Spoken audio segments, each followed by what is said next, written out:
Semangat pagi teman-teman sekalian. Berjumpa kembali dengan Mang Didin Pawon Kefir.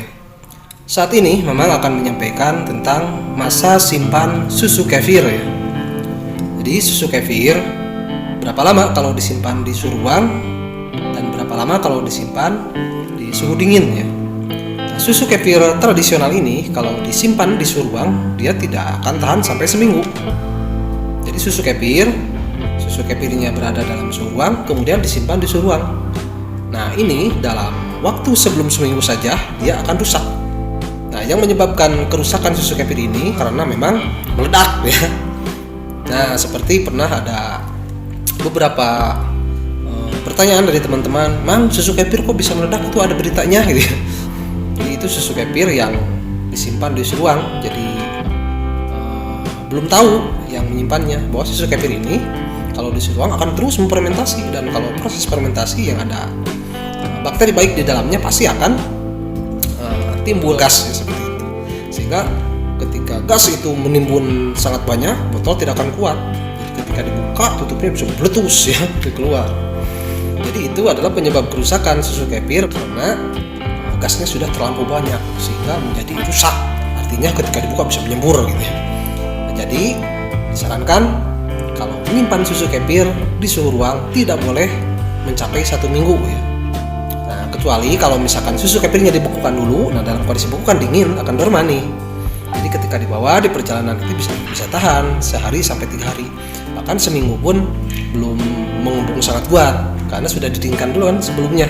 Jadi tidak lantas kemudian fermentasi ketika dibawa itu. Nah, kemudian kalau disimpan di chiller atau pendingin, jadi kalau chiller itu untuk mendinginkan ya, cair dingin. Kalau freezer itu untuk membekukan. Nah kalau di chiller atau kulkas bagian bawah misalkan atau di showcase, nah itu dipendingin seperti itu, susu kefir bisa tahan 2 bulan kalau suhunya stabil ya.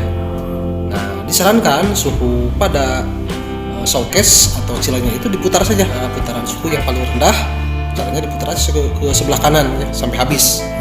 Nah itu biasanya kalau masih stabil bagus kulkasnya, showcase-nya bisa mencapai suhu 0 sampai 3 derajat Celcius dalam putaran yang suhu terendah itu. Nah, itu paling bagus untuk menyimpan susu kefir dalam kondisi cair dingin.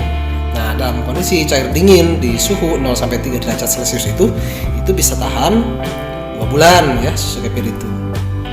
Nah, bagaimana? Ada juga yang bertanya, Mang kok ini belum 2 bulan sudah mengembung walaupun di kulkas? Nah, berarti itu suhu kulkasnya tidak stabil. Teman-teman boleh mengeceknya dengan termometer ya. Kalau suhunya antara 0 sampai 3 derajat Celcius pasti akan stabil dan kuat sampai 2 bulan gitu. Kecuali kalau suhu kulkasnya sudah tidak stabil misalkan, itu bisa dicek. Nah kalau teman-teman memutarnya di titik yang paling awal itu berarti suhunya yang paling tinggi. Biasanya ada di 8 sampai 10 gitu ya. Nah untuk itu bahkan bisa jadi lebih ya dari 10 derajat Celcius kalau misalkan showcase atau kulkasnya tidak normal. Jadi silakan teman-teman dicek dan diputar. Pengatur volume, pengatur suhunya itu sampai putaran yang paling kanan ya. Nah itu untuk penyimpanan susu kefir dalam kondisi cair dingin di kulkas bagian bawah atau di showcase atau di chiller ya. Nah kemudian kalau susu kefir disimpan dalam kondisi beku di freezer, itu biasanya suhu freezer itu kalau di minus belasan derajat Celcius, bisa di antara sekitar minus 18 derajat Celcius. Kecuali kalau diputar misalkan pada yang putaran volume awal itu bisa jadi lebih tinggi dari itu. Memang sarankan untuk start pertama diputar saja pada volume yang terakhir ya, pada putaran yang paling maksimal gitu supaya cepat pembekukannya, dan kalau sudah beku nanti boleh dikecilkan lagi ya, karena tidak akan mencair lagi kalau sudah beku walaupun diputar ke tengah-tengah atau ke volume putaran awal ya. Nah itu bisa tahan sampai 6 bulan ya, bahkan lebih bisa hingga setahun kalau dalam kondisi beku seperti itu. Artinya ketika dalam kondisi beku dan dingin maka probiotik kefir itu akan berada dalam kondisi dorman, artinya tertidur ya, tidak akan memfermentasi terus sehingga tidak akan timbul gas.